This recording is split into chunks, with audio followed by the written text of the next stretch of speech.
ঠিক না, দিদির প্রতি অত্যধিক আবেগ, কিন্তু কিছু সিস্টেমের অবশ্যই ভুল আছে। এখানটা সিস্টেমের কিছু অবশ্যই ভুল আছে।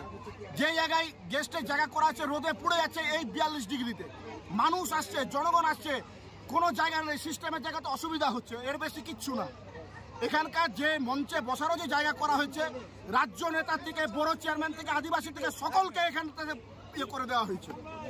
মানে স্টেজে কাউকে জায়গা দিচ্ছে না, সে নিয়ে আপনাদের আমাদের স্টেজে ক্ষোভ নাই। মমতা বন্দ্যোপাধ্যায় মামাটি মানুষের নেত্রী, আমরা মাটিতে থেকে দল করতে অভ্যস্ত, কিন্তু মঞ্চে তারা থাকবে যারা মাটির সাথে যাদের যোগ আছে, এটাকেও থাকতে হবে সাথে।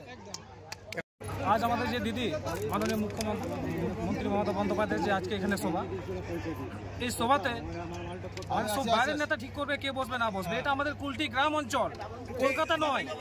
সেই হিসেবে আমাদের কুলটির যারা নেতা আছে তারা ঠিক করবে এখানে কে স্টেজে চাপবে কে চাপবে না। আমি একজন শিডিউল ট্রাইব, এই বড়ো হাটের অধীনে জনসভা হচ্ছে, একজন বড় চেয়ারম্যান বড়ো হাটের, আমার জায়গা নেই। এখানে এসসি বসবে, ওবিসি বসবে, মাইনরিটি সেল বসবে, কিন্তু একটা আদিবাসী একটা বড় চেয়ারম্যান কুলটির সে বসবে না। সে নিয়ে আপনাদের বিক্ষোভ দাবি কি জানাচ্ছেন? এখন দাবি এটাই আমরা বিক্ষোভ, যে আমাদের আদিবাসী নেতা উপরে জায়গা পাবে না কেন। বিধান দা এলো, উজ্জ্বল দা এলো, তারপরে কুলটি ব্লক প্রেসিডেন্ট এলো, কি বললেন? তারা নিশ্চয়ই হয়তো এখন চিন্তা ভাবনা করছে যে হয়তো কিছু আমাদের করতে হবে, কিছু হয়তো ভুল হয়েছে। কি চাইছেন আপনারা? চাইছি আমাদের যারা যথেষ্ট, যাদেরকে মানে কি যোগ্য সম্মান দেওয়ার, তাদেরকে নির্দিষ্ট জায়গায় তারা যেন সম্মান পায়।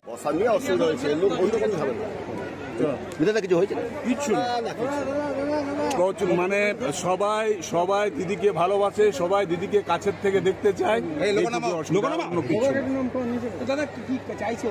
চাইছে একদম দিদির কাছে যাব, যেটা সম্ভব না আমরা নিজেরাও না সেরকম কিছু না। সবাই নেতৃত্ব আছে, সবাই কর্মী আছে, দিদিকে ভালোবাসে, দিদির কাছে যেতে চাইছে। আদিবাসী বড় চেয়ারম্যান বুঝতে পারছি না তো সেখানে তো এই আছে, যেটা লিস্ট আছে সে লিস্টে তো থাকবে, এটা কোনো